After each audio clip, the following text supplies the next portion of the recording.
Kapitalis punya konsep terhadap kebahagiaan, sosialis punya konsep terhadap kebahagiaan, Islam pun punya konsep terhadap kebahagiaan.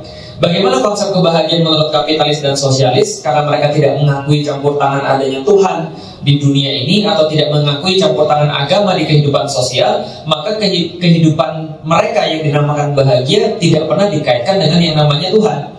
Sehingga apa itu konsep bahagia? Sukses bahagia adalah ketika Anda bisa menemukan dunia. Jadi kebahagiaan itu senantiasa diukur daripada sesuatu yang fana. Misal pertumbuhan ekonomi itu diukur daripada, misalnya contoh pendapatan nasional bruto atau neto, misalnya diukur dari sana.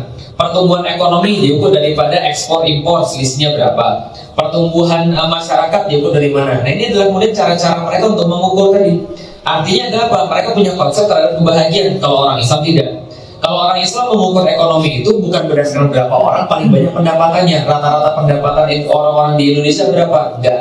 Tapi orang-orang Islam, konsep Islam mengukur kebahagiaan itu dengan cara apa? Ketika mereka itu bisa melaksanakan perintah-perintah Allah. Artinya, menurut kapitalis, andaikan pendapatan per kapita itu misalnya contoh taruhlah per orang 50 juta rata-rata taruhlah, tapi ternyata kemudian bagi orang Islam 50 juta tapi nggak sholat, itu namanya gagal. Sedangkan bagi orang-orang kapitalis itu namanya berhasil. Dalam konsep ekonomi misalnya 50 juta misalnya per kepala misalnya penghasilan, itu menurut kapitalis sukses besar. Tapi menurut orang Islam 50 juta itu belum tentu. Tunggu dulu, apakah 50 juta per kapita itu berarti semuanya sudah makan? Ternyata belum pasti. Seperti sekarang misalnya penduduk Indonesia misalnya mempunyai pendapatan per kapita sekian misalnya, seolah-olah kalau dihitung semuanya kayaknya sudah cukup. Tapi kenyataannya begitu, tidak, terjadi kesenjangan yang sangat luar biasa. Kalau mainnya rata-rata kan bisa jadi ada orang dapat banyak, ada orang nggak dapat sama sekali. Paham maksudnya? Contoh misalnya, satu orang makan sepiring nasi satu hari, misalnya taruhlah begitu ya. Satu orang makan sepiring nasi satu hari. Di sini ada 100 orang. Dan ternyata setelah dihitung, rata-rata orang makan 2 piring per hari. Ternyata sudah cukup atau belum? Lebih daripada cukup kalau dihitung daripada rata-rata. Karena keperluan orang 1 piring, rata-rata sudah 2 piring. Berarti kalau rata-rata 2 piring ada 100 orang, berarti di situ ada konsumsi berapa piring? 200 piring untuk 100 orang. Karena keperluannya cuma 1, tapi belum tentu itu cukup. Nah, kenapa belum tentu cukup? Ternyata 100 orang itu ada 1 orang yang makan 50 piring, ada 1 orang yang makan 40 piring, ada 1 orang yang makan 10 piring, ada yang lain yang nggak makan. Kalau di rata-rata makannya 2 piring. Bisa dipahami maksudnya? Ini terjadi di Indonesia yang senantiasa kita lihat. Ukuran ekonomi diukur daripada rata-rata, padahal rata-rata belum tentu semua dapat. Maka di dalam Islam problematika itu diselesaikan dengan cara apa? Semua orang harus makan. Maka dihitung bukan rata-rata, tapi setiap orang sudah dipenuhi keperluan hidupnya. Ini kemudian salah satu kemudian cara melihat sistem itu. Jadi kalau ada fikrah, ada thariqah, ada konsep dan ada metode. Konsep adalah bayangan tentang idealisme, tentang sesuatu yang pengen dicapai. Sedangkan thariqah atau metode adalah bagaimana cara mencapainya. Di dalam Islam itu semua sangat realistis. Maka kita sudah bahas, misalnya contoh, ketika Islam memerintahkan manusia untuk hidup bahagia. Bagaimana cara bahagia? Bahagia adalah mencapai ridha Allah. Bagaimana kemudian konsep kebahagiaan dalam keluarga? Islam kasih fikrahnya, keluarga itu begini. Lihat nih keluarganya Rasulullah. Bagaimana cara mencapai keluarga bahagia begini? Dikasih thariqahnya. Bagaimana thariqahnya? Ada aturan-aturan yang membatasi manusia dan interaksi-interaksinya dalam hidup kemudian antara laki-laki dan wanita. Kita sudah bahas kemarin. Maka di dalam Islam tidak mengenal adanya konsep ikhtilat atau pencampur bauran interaksi antara laki-laki dan wanita yang tidak ada keperluan di situ, yang mereka bukan mahram di situ, bukan keluarga di situ. Itu tidak boleh. Islam kemudian mengatur ada metode ta'aruf misalnya. Islam mengatur ada pembedaan aktivitas antara laki-laki dan wanita misalnya. Nah, itu semua memungkinkan untuk apa? Memungkinkan bahwa konsep Islam itu bisa terjadi dengan baik. Contoh lagi, dalam sistem pendidikan, Islam kemudian punya konsep yang namanya manusia terdidik itu seperti ini. Seperti apa? Seperti Ibnu Abbas, seperti Umar bin Khattab, seperti Abdurrahman bin Auf misalnya. Jadi akhlak itu adalah sifat yang melekat pada seorang muslim saat dia melakukan satu aktivitas tertentu. Jadi dia tidak terpisah dengan yang lain. Dengan aktivitas itu melekatlah akhlak. Nah, misalnya contoh, sifat tersebut berkaitan dengan aktivitas yang dilakukan atau ditinggalkan oleh seseorang. Maka sifat tersebut ada yang terpuji, ada yang tercela, ada hasan, ada qabih, ada yang baik, ada yang buruk, atau khair dan syar. Akhlak memiliki beberapa ciri khas. Antara lain, ini akhlak di dalam Islam. Satu, akhlak tidak bisa dipisahkan dari hukum syariat, termasuk semua bentuk ketentuan hukum syarak yang lain. Seperti khusyuk adalah sifat perbuatan orang yang sedang mengerjakan salat. Jujur, amanah, dan menunaikan janji adalah sifat perbuatan orang yang melakukan muamalah. Misalnya ketika Allah bersabda di dalam Al-Quran, Allah berfirman di dalam Al-Quran, wasta'inu bisabri wassalah. Maka memintalah tolong kepada Allah dengan sabar dan salat. Wa innaha lakabiratun illa 'alal khashiin. Dan sesungguhnya meminta tolong pada Allah dengan sabar dan salat adalah perkara yang sangat sulit kecuali bagi orang-orang yang khusyuk. Berarti Allah membersamai di situ tentang perkara meminta kepada Allah di dalam salat itu membersamai kemudian salat itu dengan satu sifat, yaitu adalah sifat khusyuk. Artinya khusyuk ini adalah sesuatu yang ada ketika orang sholat ataupun ketika orang bersabar ketika meminta sama Allah, sehingga tidak ada kemungkinan ada orang kafir khusyuk. Karena itu sifat yang sangat terikat dengan Islam. Kecuali kalau kita membahas tentang akhlak universal, bisa dipahami teman-teman sekalian. Contoh misalnya, soleh itu akhlaknya orang muslim. Ya, soleh itu akhlaknya orang muslim. Artinya ketika dia adalah orang muslim yang dia memperbaiki manusia, yang dia sesuai dengan hukum-hukum Allah, maka dia orang soleh. Mungkin gak orang kafir soleh? Gak mungkin. Amal soleh itu adalah orang-orang yang beriman pada Allah. Innalladzina amanu wa amilus solihat. Jadi tidak mungkin ada orang-orang yang tidak Islam tapi soleh. Bisa dipahami di sini sekalian. Ini akhlak. Akhlak itu terikat dengan hukum Islam. Jadi ketika orang melaksanakan hukum Islam, dia menyifati diri dia dengan akhlak tertentu. Ini penting sekali. Jadi kita tidak boleh bilang, atau jangan sampai kita bilang, oh ternyata pas saya pergi ke Jepang, orang Jepang ternyata lebih Islami loh. Paham nggak maksudnya? Itu nggak mungkin. Karena Islami atau orang-orang yang akhlaknya Islam itu adalah hasil penerapan hukum syarak. Gampangnya begitu.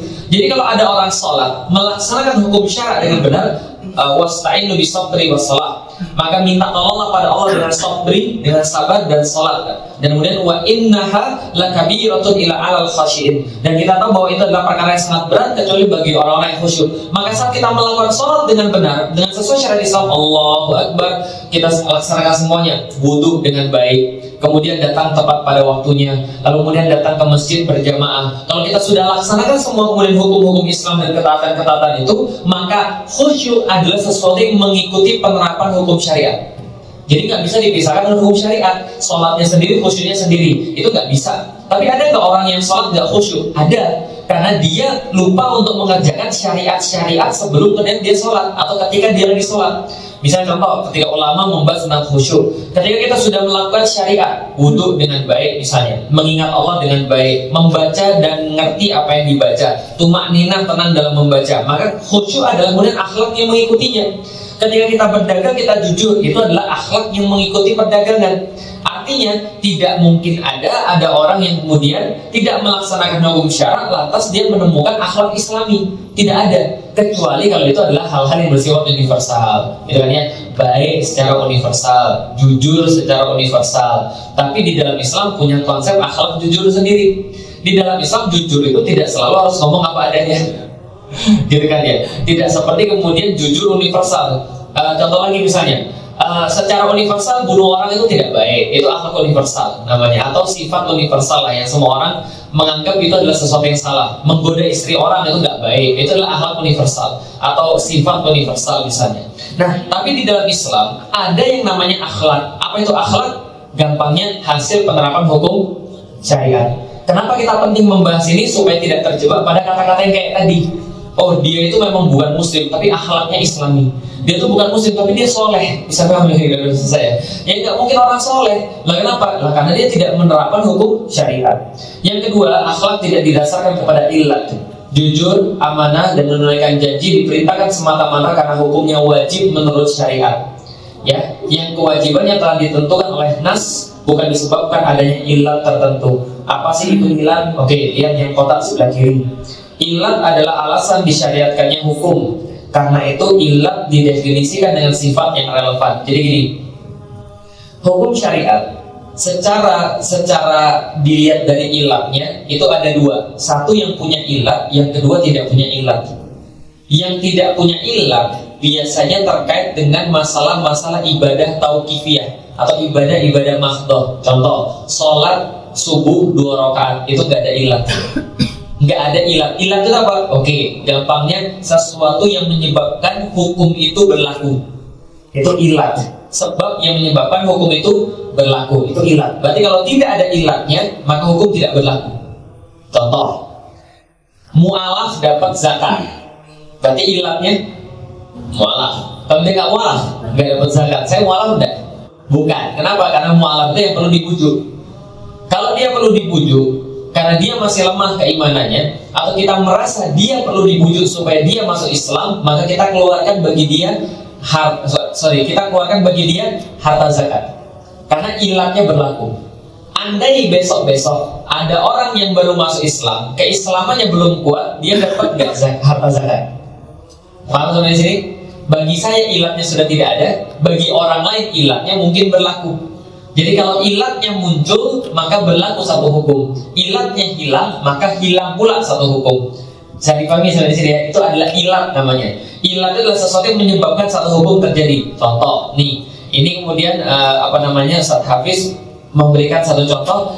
Lisa imati minal ghanami zakatun. Sesungguhnya pada saimah, pada penggembalaan di padang rumput, minal ghanami, daripada kambing-kambing. Jadi kalau dibacanya, kambing-kambing yang digembalakan di padang rumput yang dikuasai oleh negara, maka zakatun, dia ada hak zakat di situ. Jadi harus diambil zakatnya. Berarti kapan zakat itu diambil? Kalau ada kambing yang digembalakan di padang rumput milik negara. Maka ilatnya adalah padang rumputnya milik negaranya. Kalau tidak digembalakan di padang rumput milik negara, maka tidak perlu dikeluarkan. Nah, paham sampai di sini ya? Jadi kalau seandainya itu, bisa juga dibalik ilatnya. Berarti kalau seandainya ada kambing-kambing yang digembalakan di padang rumput milik negara, yang dikelola oleh negara, maka zakatnya bisa diambil. Maka ketika itu pula negara harus menyediakan padang rumputnya. Paham maksudnya? Itu adalah salah satu ilatnya. Tapi dalam perkara akhlak tidak ada ilat. Kayak sholat subuh itu. Sholat subuh itu 2 rakaat itu sudah dari Allah. Dan dalam semua ibadah mahdhah tidak ada ilat. Jadi Anda nggak usah tanya, kenapa seandainya kita kentutnya keluar di belakang, tapi dibasuhnya di muka? Bisa dipahami? Karena ilat untuk kemudian membasuh muka bukan tempat keluar daripada najis. Bisa dipahami teman sekalian? Bukan tempat keluar daripada batalnya wudu. Gitu kan? Contoh, kentutnya di belakang, keluarnya kan di belakang. Kenapa nggak dibasuh di belakang? Kenapa yang dibasuh muka? Ya memang begitulah kemudian syariatnya. Itu nggak ada ilatnya, nggak ada kemudian sebab yang menyebabkan hukum itu terjadi. Contoh lagi misalnya, babi itu haram, ilatnya apa? Nggak ada ilat. Jadi babi itu nggak akan jadi halal. Bisa saat babi jadi halal ketika itu darurat. Oh, itu beda lagi, itu bukan ilat. Itu yang menyebabkan hukumnya batal. Itu beda lagi. Tapi babi haram itu bukan karena cacing pita. Jadi kalau misalnya ada orang bilang, oh babi itu haram karena cacing pita, salah dia. Karena dia menjadikan babi haram karena punya ilatnya cacing pita. Sedangkan gak ada dalil satupun. Rasul katakan babi haram karena cacing pita. Cacing pita dan segala macam keburukan daging babi yang lain itu bukan ilat, tapi hikmah disyariatkannya suatu hukum. Paham sampai di sini? Contoh lagi, tahajud itu punya ilat atau tidak? Jadi jangan sampai kita mengatakan, oh tahajud itu supaya kita sehat. Kenapa? Karena pas tahajud itu mengeluarkan hormon endorfin. Lah antum tahajud itu sakit-sakitan, apakah kemudian jadi gak usah tahajud? Nggak ada ilat di situ. Ketika kita kemudian dermawan, itu akhlak yang diperintahkan, menjadi orang yang dermawan. Itu kan akhlak yang diperintahkan di dalam Islam. Ketika antum sedekah, itu tidak ada ilatnya. Oh, sedekah itu biar harta bisa jadi 2 kali lipat, atau paling banyak 700 kali lipat. Lah ternyata antum sedekah malah hilang duitnya. Terus kira-kira gimana? Antum berhenti sedekahnya. nggak ada ilat di situ. Maka dalam akhlak itu tidak ada ilat kecuali memang itu hukum syara. Gampangnya begitu. Oke, yang ketiga, akhlak tidak tunduk pada manfaat tertentu. Hampir-hampir sama kayak yang tadi. Orang yang melakukan hukum akhlak kadang-kadang malah mendapatkan kerugian, bukan keuntungan. Contoh, sifat berani dan menantang ketika mengingatkan penguasa yang zalim adalah sifat pengemban dakwah yang mulia. Sesuatu yang bisa mengakibatkan orang tersebut menemui ajalnya. Ya. Jadi Rasulullah SAW itu bersabda, Sayyidul Syuhada Hamzah wa rajulun qama ala sultanin jair fanasahahu faqatalahu. Sesungguhnya Sayyidul Syuhada paling baik adalah Hamzah. Penghulunya para syuhada adalah Hamzah dan orang-orang yang bersamanya. Siapa mereka? Yang mereka berdiri di hadapan penguasa yang zalim, mengingatkan dan menasihati penguasa itu dengan suatu kebaikan, kemudian penguasa itu kemudian membunuhnya, lalu kemudian dia jadilah Sayyidul Syuhada, atau syuhada yang paling baik. Artinya ini adalah sebuah akhlak yang baik. Jadi kita tidak katakan bahwa kalau yang merugikan kita itu jadi akhlak yang buruk. Enggak. Kita enggak menjadikan tolak ukur baik dan buruk dalam manfaat manusia sebagai kita melakukan sesuatu atau tidak melakukan sesuatu. Tapi hati-hati. Jadi gini teman-teman sekalian, pembahasan tentang akhlak senantiasa harus balik yang pertama, harus senantiasa dikaitkan dengan hukum Islam. Jangan sampai kita merasa bahwa akhlak yang buruk justru jadi akhlak yang baik gara-gara kita tidak memahami bagaimana mengaplikasikan akhlak tersebut. Contoh yang sering saya dengar, ada orang itu kasar sekali ketika mendakwai orang. Ada orang ketika dia ngasih tahu orang tentang kebaikan itu kasarnya luar biasa. Saking kasarnya itu dia dibenci sama orang. Ketika dia dikatakan, kamu tuh ya boy jangan kasar-kasar, boy jangan terlalu keras ketika menasihati orang lain, dia bilang biarin. Nah kenapa? Ini akhlak yang diperintah oleh Rasulullah. Kan Rasul berkata, qulil haqqa walau kana murran. Katakan yang benar walaupun itu adalah pahit, gitu kan ya. Ini pahit saya ini dibenci orang, tapi ini harus saya katakan karena ini adalah kebenaran. Bro, bukan begitu ceritanya. Coba lihat dulu. Itu justru akhlak yang Allah perintahkan dan Rasul perintahkan untuk menyampaikan kebenaran walaupun itu menyakiti kita, bukan menyakiti orang lain. Lah kita itu kadang-kadang menyampaikan dakwah, kalau orang lain sakit gak apa-apa, asal jangan kita yang sakit. Lah itu dalilnya kebalik. Karena dalil qulil haqqa walau kana murran itu berkaitan dengan seseorang yang dia ini ketika melakukan perdagangan ditipu orang. Jadi ketika dia ditipu orang, dia mendapatkan dagangannya ternyata tidak sesuai dengan apa yang dia minta. Jadi taruh gini misalnya, dia mau beli jeruk misalnya, taruhlah ya. Lalu kemudian ketika dia beli jeruk 10 kilo misalnya, saya nggak pengen tipu orang. Saya yang ditipu ya Rasulullah. Ini saya dapat jeruk saya setengah bagus, setengah jelek. Boleh nggak saya jual ke orang lain, tapi saya sembunyikan kejelekannya? Kan saya dapatnya sudah begini. Saya kan nggak nipu orang. Saya dapatnya sudah begini, maka saya jual begini juga gimana? Rasul baru bilang hadis yang tadi, qulil haqqa walau kana murran. Maka katakanlah yang benar walaupun itu menyakitkan. Menyakitkan bagi siapa? Bagi yang jualan, karena dia pasti rugi. Gitu loh, karena dia harus bilang ini barang saya, ini yang bagus, ini yang jelek, kamu mau beli yang mana? Itu nggak enak bagi dia, jadi bukan nggak enaknya bagi orang lain. Nah ini adalah akhlak yang terpuji juga. Jadi ketika orang berdakwah itu dia harus senantiasa memperhatikan perasaan orang lain seperti apa, bagaimana orang lain itu kemudian ketika dia dakwahi, bagaimanapun juga ketika dia berdakwah dia menginginkan agar orang itu sadar dan kemudian mau berubah menjadi ke arah yang baik, bukan justru lari daripada orang yang mendakwahi. Sekarang adanya adalah ketika orang itu berdakwah, maka dia tidak memperhatikan akhlak pribadi, sehingga yang ditolak bukan Islamnya, tapi yang ditolak adalah dirinya, karena dia tidak punya adab, tidak punya akhlak. Datang-datang gitu kan, oh ini masuk neraka kamu nih. Lah kenapa? Sudah jelas kamu itu masuk neraka. Lah kenapa? Kamu tidak sunat sih misalnya. Nah ini masalah baru. Lah kenapa? Loh, orang-orang itu kan mungkin berbuat sesuatu karena nggak ngerti, nggak tahu. Tugas Anda itu adalah membuat dia jadi tahu. Tugas Anda itu membuat dia jadi ideal. Lah kalaupun dia sudah dikasih tahu, lantas dia nggak mau juga, sudah selesai urusan antum sama dia. Lah kenapa? Dakwah itu sekali lagi bukan urusan kita sama orang lain, tapi urusan kita sama Allah. Orang lain nggak berubah, Allah nggak minta Anda untuk tanggung jawab itu. Tapi kalau seandainya Anda tidak dakwah, nah itu tanggung jawab Anda pada Allah. Paham nggak maksudnya? Saya sudah dakwai Anda semua nih, dakwain semuanya misalnya di Indonesia, tetap nggak mau berubah, Allah nggak tanya saya. Nah kalau Allah tanya atas semua orang-orang yang nggak berubah ketika didakwain, Nabi Nuh itu dapat banyak masalah. Nah kenapa? Berapa tahun dia dakwah? Berapa puluh tahun, berapa ratus tahun Nabi Nuh dakwah? Dan di tengah-tengah umatnya dakwah kemudian sudah lama sekali, ternyata yang ikut cuma berapa?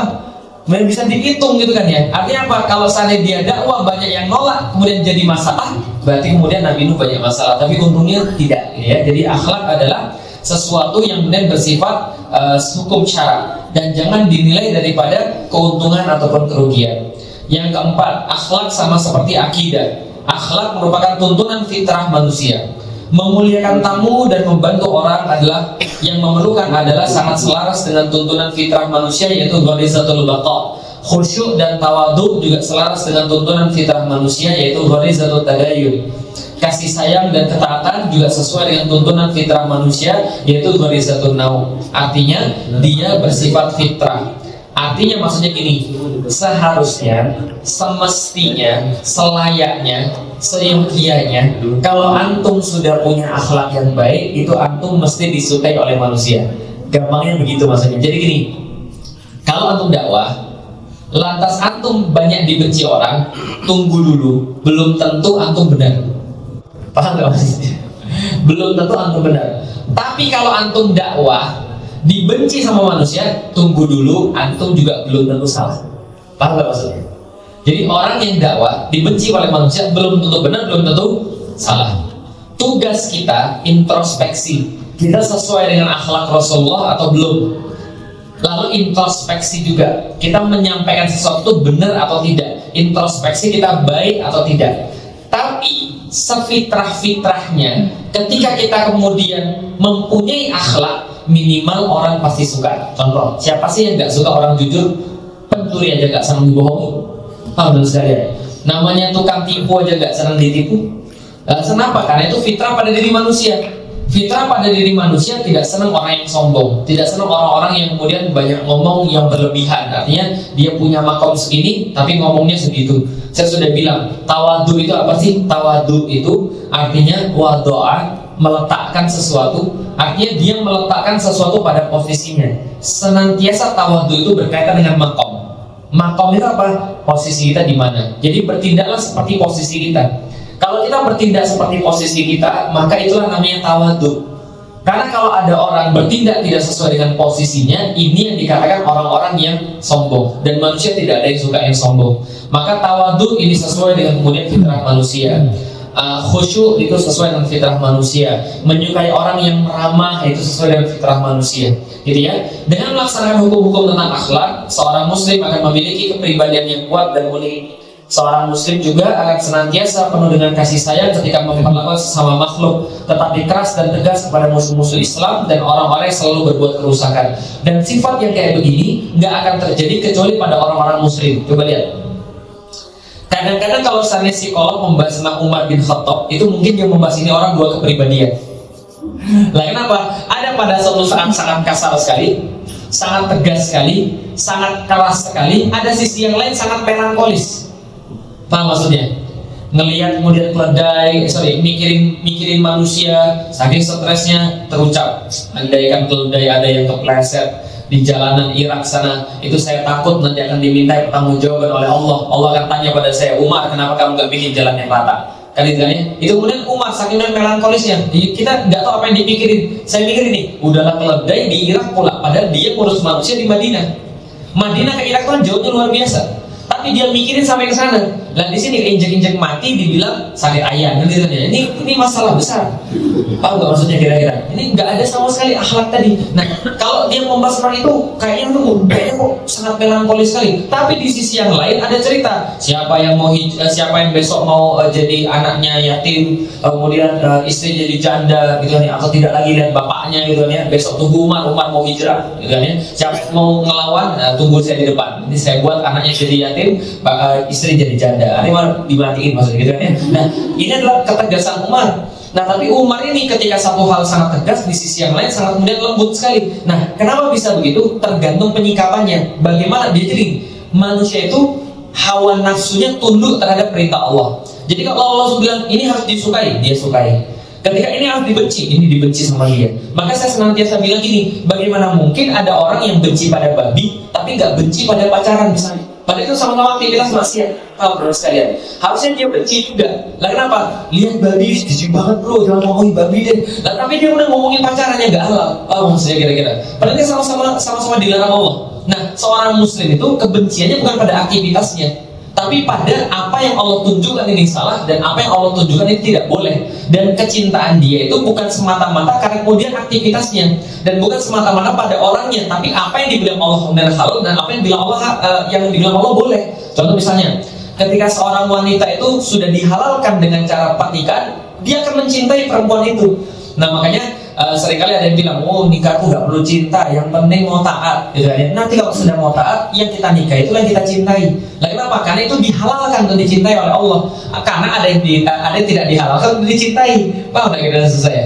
Siapa yang tidak halal untuk dicintai? Yang bukan istri. Itu tidak boleh dicintai. Saya mencintai dia Ustaz, tapi gimana caranya agar saya bisa memilikinya? Oh, ini kan nggak boleh. Antum sudah mencintai sesuatu yang nggak halal lah, gitu saya. Jadi itu tidak boleh. Sama kayak begini. Kok bisa-bisanya ada orang ngefans sama orang yang kemudian menentang Islam? Itu kan stres. Itu akhlaknya nggak ada akhlaknya. Lah kenapa nggak ada akhlaknya? Karena dia tidak menyandarkan segala sesuatu pada hukum Allah. Ingat ya, cinta benci itu akhlak. Membenci karena Allah, mencintai karena Allah itu adalah akhlak yang baik. Rasul katakan tidak mencapai kenikmatan iman seseorang yang belum mencintai dan membenci karena Allah. Tambahan hadis yang lain, menikah karena Allah.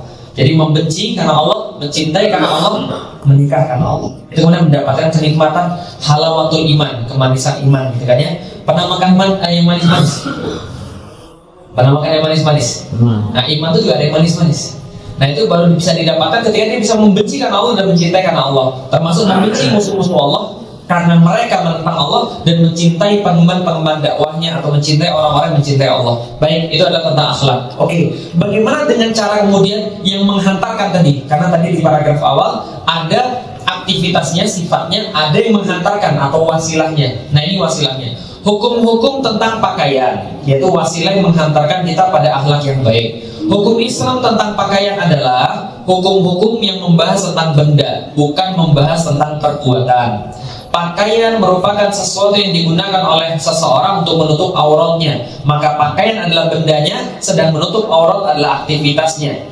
Secara umum, hukum Islam mengenai pakaian asalnya adalah mubah atau boleh, sebagaimana kaidah usul yang mengatakan al-aslu fil asya'i ibahah wa malam yarid dalilun tahrim. Sesungguhnya hukum asal benda adalah mubah selama tidak ada dalil yang mengharamkannya. Jadi kalau Anda lihat segala sesuatu tentang benda, ingat bahwa benda itu semuanya halal kecuali yang diharamkan.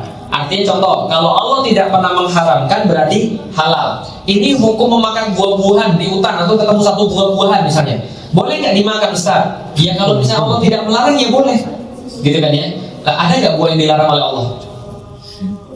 Nggak ada di dunia. Ada boleh-boleh saja dimakan, nggak ada masalah. Nah, artinya bahwa pakaian hukum asalnya adalah mubah. Untuk mengharamkannya harus ada dalil, barulah hukum benda tersebut menjadi haram. Contohnya kipas Yahudi itu haram.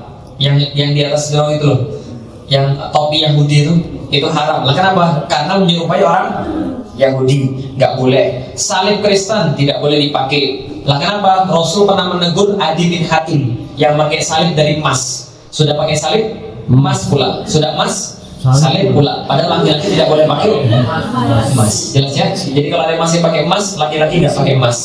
Ya, laki-laki pakainya apa? Pakainya tidak. Jadi laki-laki nggak boleh pakai emas ya. Oke, jadi salib itu dilarang oleh Rasulullah untuk dipakai oleh orang muslim. Kenapa? Karena tasyabuh bil kuffar, yaitu menyerupai orang-orang kafir. Nah, jadi ini adalah tentang pakaian. Jadi gampang, pakaian itu semuanya boleh kecuali yang diharamkan oleh Allah. Oke, kalau gitu dalam bidang pakaian apa saja diharamkan oleh Allah? Ya, segala macam yang membuka aurat itu diharamkan oleh Allah. Contoh misalnya pakaian-pakaian kurang bahan itu diharamkan oleh Allah. Yang membuka aurat, dan aurat wanita sudah jelas. Apa aurat wanita? Semua daripada tubuh wanita kecuali wajah dan telapak tangan. Hadza wa hadza, ini dan ini, wajah dan telapak tangan, atau wajah dan tangan gitu kan ya. Kalau telapaknya doang berarti ininya nggak boleh. Itu seringkali orang berpikir begitu. Padahal kalau antum wudu itu tangan ya, berarti ini dan ini gitu kan ya. Artinya semuanya boleh terlihat. Ini boleh terlihat, ini boleh terlihat, nggak ada masalah. Lalu bagaimana kalau ada orang yang senantiasa beralasan begini, wah saya tuh mau nutup aurat, tapi kalau saya nutup aurat, saya nanti khawatir kalau nanti saya masih maksiat. saya nutup aurat, nanti saya khawatir kalau saya nanti masih berbuat dosa. Itu sudah dikatakan tadi. Hukumnya adalah tentang penutup auratnya, bukan tentang aktivitasnya. Yang dihukumi ketika seseorang itu nutup aurat atau tidak adalah dia pakai pakaian yang sudah menutup aurat atau tidak, bukan sifatnya. Jadi tolong jangan dikait-kaitkan. Kalau dikait-kaitkan nanti jadinya bingung. Nah kenapa? Karena orang yang nutup aurat tidak ada hubungan dengan sifatnya, dan sifatnya tidak selalu berhubungan dengan tutup aurat. Gitu ya. Jadi jelas sekali. Hukum-hukum tentang makanan dan minuman sama seperti pada hukum pakaian. Hukum Islam pada makanan dan minuman adalah hukum Islam tentang benda. Hukum asal makanan dan minuman adalah mubah, sementara selama tidak ada dalil yang mengharamkannya. Tentang makanan, berapa yang haram? Segala sesuatu yang menghalangi seseorang daripada sholat Jumat harus ditinggalkan. Itu kan ilat. Jadi kalau seandainya ilatnya muncul, hukumnya berlaku. Ustaz, saya main game, Ustaz, nggak jualan, gimana? Tinggalkan. Karena kalau sudah datang sholat Jumat, maka tinggalkan segala sesuatu yang menghalangi daripada sholat Jumat.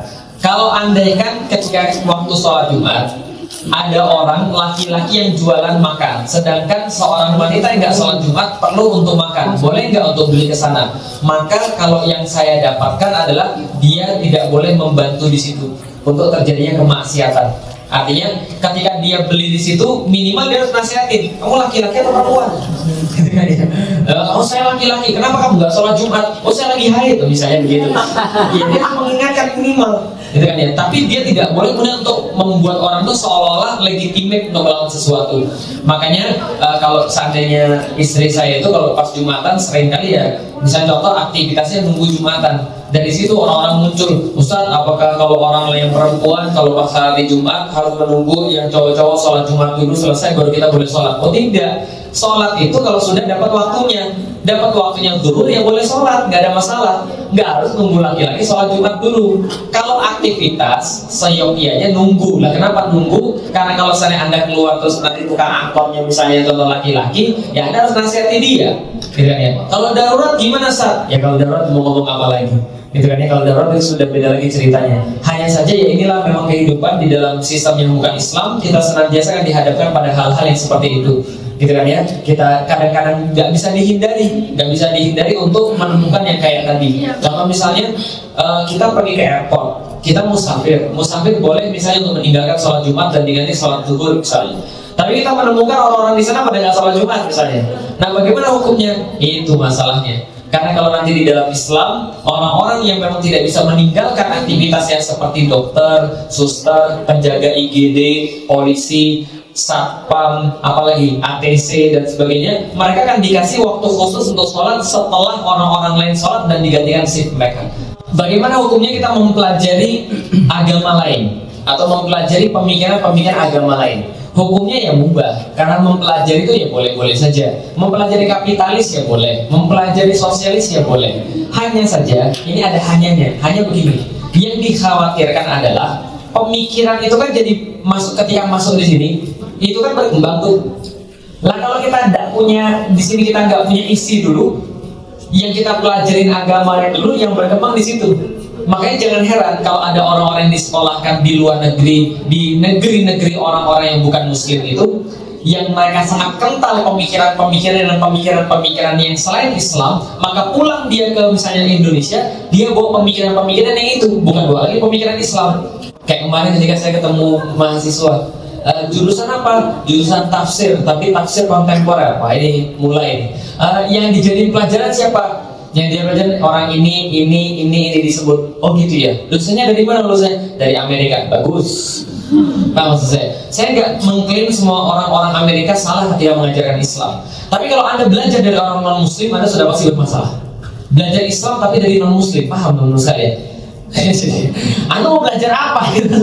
Orang dia nggak mengimani Allah, Anda belajar sama orang yang nggak mengimani Allah itu gimana ceritanya? Anda belajar Islam tapi sama orang yang tidak beriman, itu kan lucu. Anda mau belajar apa kalau begitu? Belajar ilmu usul tapi sama orang yang tidak paham tentang bagaimana usul yang paling usul di dalam Islam, yaitu akidah Islam. Nggak mungkin bisa paham Islam. Jadi bagaimana mungkin Anda belajar tafsir sama orang-orang yang nggak beriman pada Allah? Apa maksudnya? Jadi jelas-jelas profesor itu tidak beriman, tapi belajar tafsir sama mereka. Itu orientalis itu.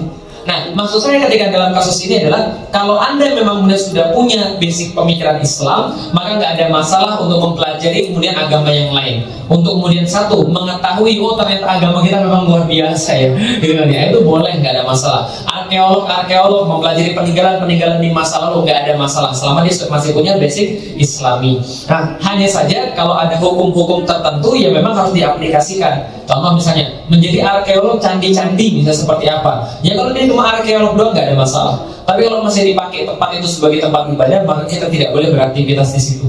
Ketika memang itu masih dipakai sebagai tempat ibadah. Tapi saran saya, itu masih banyak tempat-tempat Islam yang perlu digali gitu kan ya. Masih banyak peninggalan-peninggalan Islam yang perlu untuk dipelajari, sangat banyak sekali dan gak habis-habis gitu kan ya.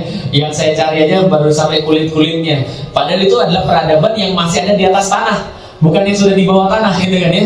Yang ada di atas tanah seperti peradaban Utsmani misalnya. Itu waduh ya Allah, itu masih banyak sekali yang perlu dilihat. Satu masjid dibahas gak habis-habis. Apalagi kemudian yang ada di masa-masa yang lebih lalu, itu lebih banyak perlu dipelajari.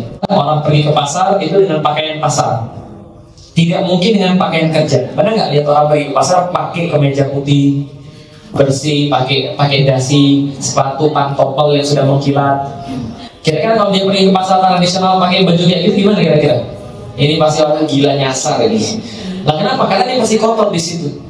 Paham nggak kira maksud saya? Orang ketika pergi ke pasar pasti pakai pakaian ya pakaian pasar, sandal jepit yang sudah mau putus gitu kan ya, baju yang sudah agak bau-bau dikit, ya nggak apa-apa kan juga mau dicuci kan, pikirnya begitu. Rambut belum disisir gitu kan ya. Ada orang pergi ke pasar beda dengan orang pergi ke mall. Nah maka yang masuk ke mall dan yang masuk di pasar itu dari awal sudah diseleksi, sudah ada seleksi sendirinya. Maksud saya adalah Islam itu punya fikrah dan punya thariqah. Kalau Islam sudah punya fikrah dan punya thariqah, maka sesuaikan saja. Nah, sekarang situasinya tidak ideal, memang itulah kondisinya, dan dakwahlah sebaik-baiknya, bertakwa pada Allah, tetap kemudian istiqomah dalam hukum-hukum syar'i, tetap kemudian baik dengan manusia, tetap akhlaknya dijaga. Mudah-mudahan Allah memberikan pertolongan senantiasa.